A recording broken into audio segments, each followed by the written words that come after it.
اعوذ باللہ من الشیطان الرجیم، بسم اللہ الرحمن الرحیم۔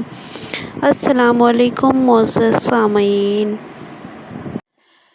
آج کی ویڈیو میں آپ کے ساتھ شیئر کیا جائے گا کہ دل کی کتنی اقسام ہیں، اور یہ سب احادیث کی روشنی میں آپ کے ساتھ شیئر کیا جائے گا۔ اسلامی تعلیمات کے اکارڈنگلی دل کی کتنی قسمیں ہیں یہ آپ کے ساتھ شیئر کیا جائے گا۔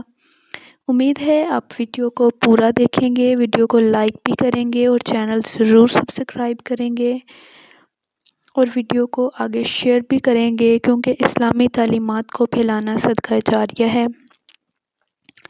مسند احمد میں ہے، رسول اللہ صلی اللہ علیہ وآلہ وسلم نے فرمایا کہ دل 4 قسم کے ہیں۔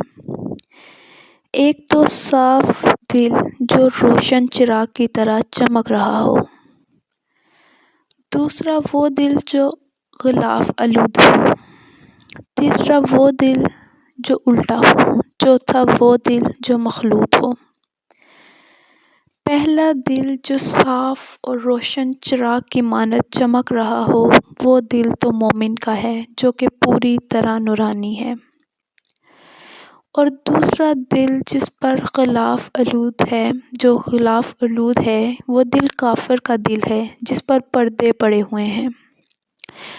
تیسرا دل جو الٹا ہے، وہ دل منافق کا ہے جو جانتا بھی ہے بات کو اور انکار بھی کرتا ہے۔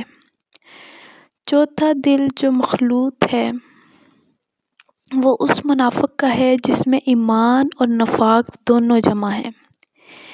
ایمان کی مثال اس سبزے کی طرح ہے جو پاکیزہ پانی سے بھر رہا ہو، اور نفاق کی مثال پھوڑے کی طرح ہے جس میں پیپ اور خون بڑھتا ہی جا رہا ہو۔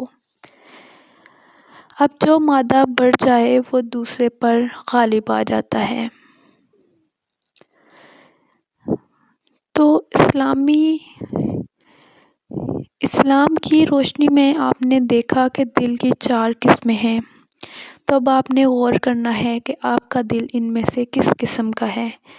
آپ کا دل جس بھی قسم کا ہے، آپ نے کوشش کرنی ہے کہ جو دل کی پہلی قسم ہے، یعنی کہ صاف، روشن اور چراغ کی طرح چمک رہا، آپ نے اپنا ویسا دل کرنے کی کوشش کرنی ہے، جو ہر طرح کی غفلت سے پاک ہو، جو ہر طرح کے کفر سے پاک ہو، جو ہر طرح کی منافقت سے پاک ہو، جس میں ایمان ہی ایمان ہو۔ آپ نے وہ دل کرنے کی کوشش کرنی ہے، اور وہ دل پہلا نمبر کا دل ہے جو کہ صاف ہو، روشن چراغ کی طرح چمک رہا ہو۔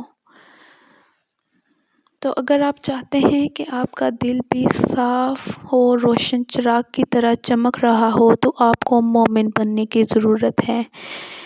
مومن وہ مسلمان ہوتا ہے جو اسلام کے مطابق زندگی گزار رہا ہو، جس کے زبان اور ہاتھ سے دوسرا مسلمان محفوظ رہے، جو اللہ تعالیٰ کے حکم کے مطابق زندگی گزار رہا ہو۔